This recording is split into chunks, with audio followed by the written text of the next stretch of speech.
This week's discussion in CIST 1510, we'll look at Chapter 6, we'll analyze, correct, and improve. So we're going to be modifying media queries, working with different viewports.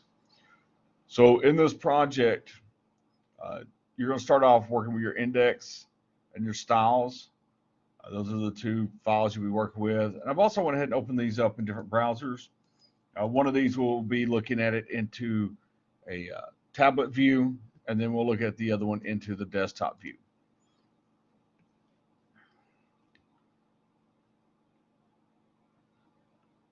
All right, so the first task we're going to do is we're going to simply put our name and our file names into our index and our style CSS.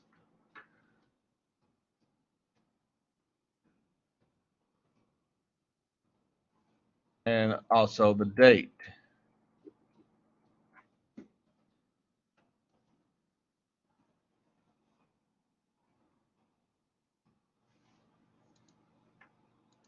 And we're also doing this for the styles.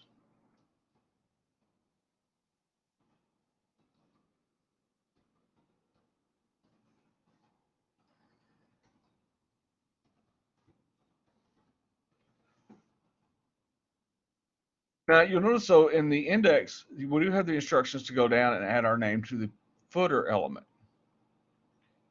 I'm going to expand this so we can see their code a little better. So I'll scroll down to the footer. Down in the paragraph element, I'm just simply going to place my name in here.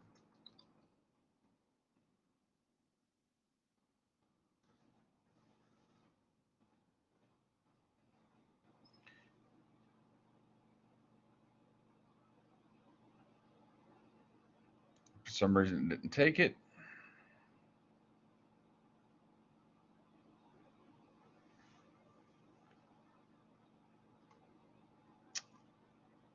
The reason it didn't take it is because of my format for my date. So this is essential to have your syntax correctly done and could follow the format that the instructions give you for MindTap. In the real world, your comments would not matter as far as the format of your date. With the way MindTap reads this, it does. So we're ready to move on to the next step. So we're going to open the index and go to Google Chrome's device mode. So we'll come down to more tools, and we're going to look at the developer tools. So this gives us our different dimensions here. We can choose different presets and look at how our web page will be displayed on those devices. So first it tells us to look for a tablet query, which is 481 pixels. All right, so that's our current tablet. So look at our styles, CSS. We see that we have, when we scroll down to our media query for tablet, we see that the minimum width is 481. We'll also notice, though, that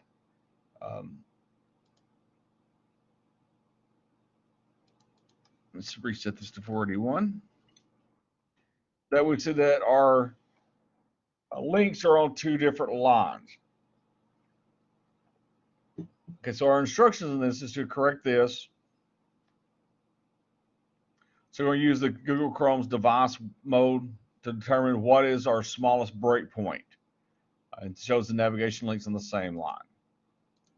All right, so we can simply just click the up arrow until we have all of our links on the same line.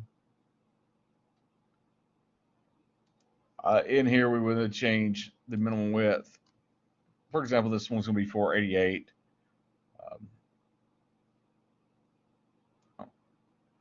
So if you wanted to put it at 500, see if it'll accept that. It will accept the 488. So we failed something here.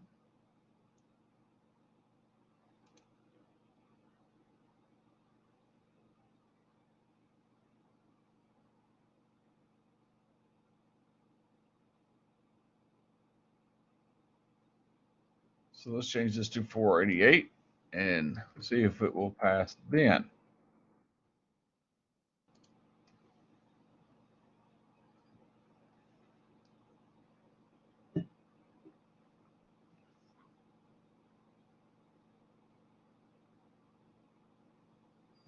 Okay, so it does want the exact value that's listed here.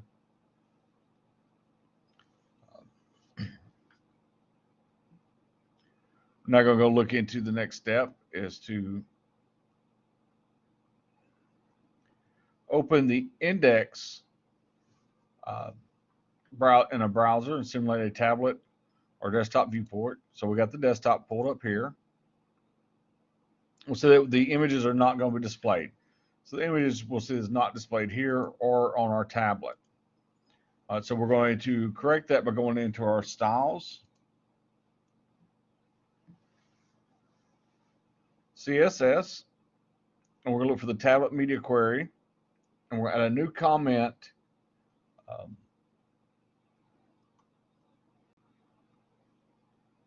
Two lines below the open media query that we're going to establish the tablet desktop class.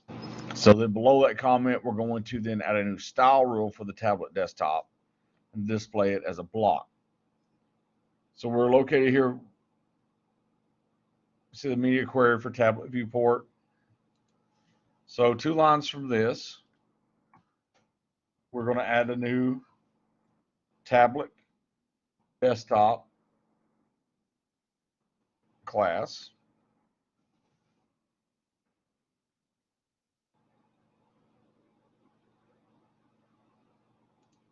We'll run the check here. So we've set the display as block. We'll see how this takes effect. So now we can see that the image is now displayed. We should also see it here in our tablet view. So now we're going to make some changes in this. We're going to go into our body style rule. So we'll scroll up to our body. Now, one of the ways if you want to quickly find items is click into your CSS, do a Control F, and then type in the tag or the selector that you're looking for. So this allows you to quickly find your tags. So in this case, I'm going to look for the body, and I'm going to use a linear gradient for the background. And then I'm also going to remove the declaration that specifies the background color. So this is what's specifying background color. So I'm going to remove that. Specify the background, the linear gradient.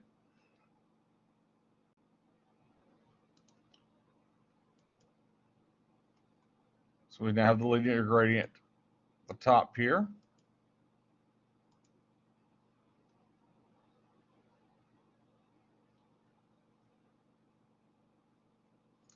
So now we're going to start working with some more with our desktop media queries. So we'll scroll down and find the desktop media query. So we've found the tablet. And this is one of the reasons why it's really, you want to design from the smallest up. So you'll design for your tablet, for your mobile devices, your cell phones, then you design for your tablets and your code, and then your desktop. So it makes it easier for you to find your code is one of the reasons.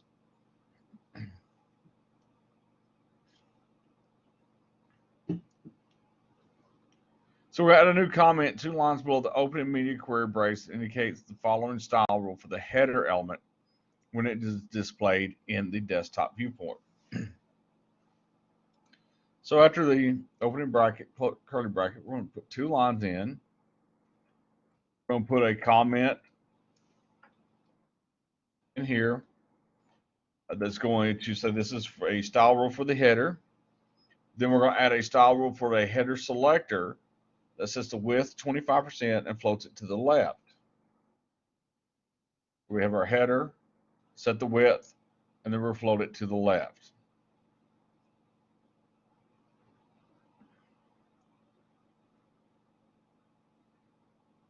Now, under the navigation, the next step is that we're going to add a new style rule. It's going to align the text to the right for the unordered list elements within the nav element.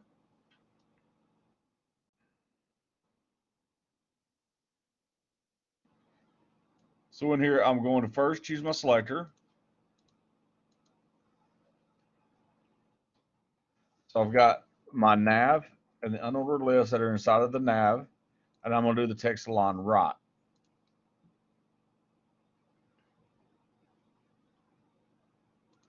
So we'll now look at how this changes our desktop. So now we have text align or navigation, unordered list, side to the right. You won't see any change here because we are working with a minimum width for the desktop. Next, we're going to add a style rule for the navigation list items anchors. Or below that, we're going to add a new style rule for the navigation list style anchor selector that's going to use a hover pseudo class.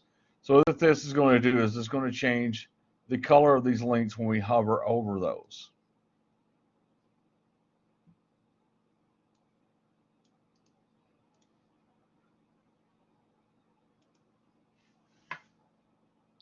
So in here, we're going to choose our navigation link and the anchor, and then we're going to say the pseudo class is while this is hovering,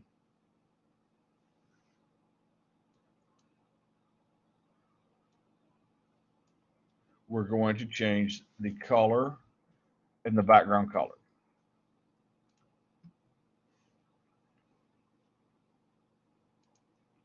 So start currently nothing happens. Refresh this. Now we see that when we hover over our links, the colors does change. The background color is changed. So now we're going to go over to our index and we're going to add a class,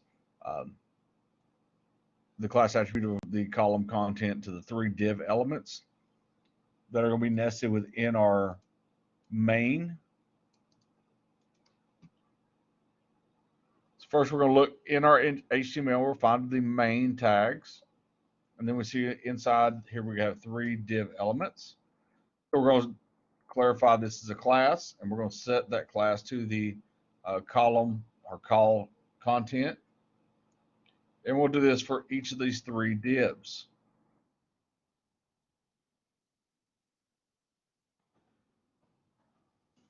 Now we have not added that to our CSS yet, so not going to see any issues here, anything change. Because now we're going to go back to our styles, CSS, and in our desktop viewport. So we're going to add a rule for the main, excuse me, below the main that adds the class selector for the column content. We're going to set the width to 30%. We're going to float it left, and we're going to add 1.5% padding to all sides. Notice the difference between adding a class to my CSS. I start with a period, then I add the selector's name, and then underneath this I add my values, versus adding this to the HTML where I can specify that it is a class and then set it to that name.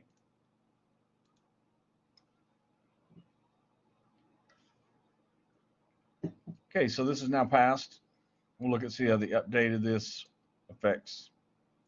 So now we have our columns set for each one of these divs. Set the width at 30%, floating to the left, and added the padding. So next in the style CSS, so below the last media query, which is the style rules for the footer, we're going to add now a comment that's going to have the text for the media query for large desktop viewports. And below that comment, we're going to create a new query that targets the screens with a minimum width of 1441 pixels. So now once we do that, we're going to add a rule for the container class selector. It's going to set the width to 1440. We'll set the top and bottom margins to 0. And then we're going to select or set the left and right margins to auto. We had our comment. Got the medium width set for our screen. We've got our container set, the width, and the margins.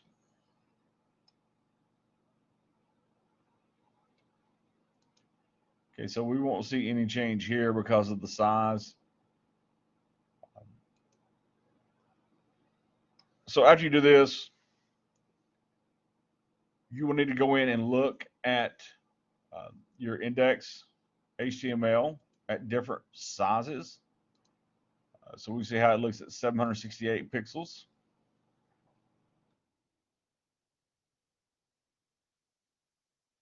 Next one is 1024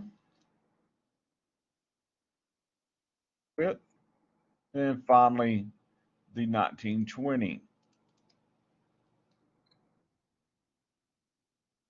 So you can compare how this looks based off of the sizes.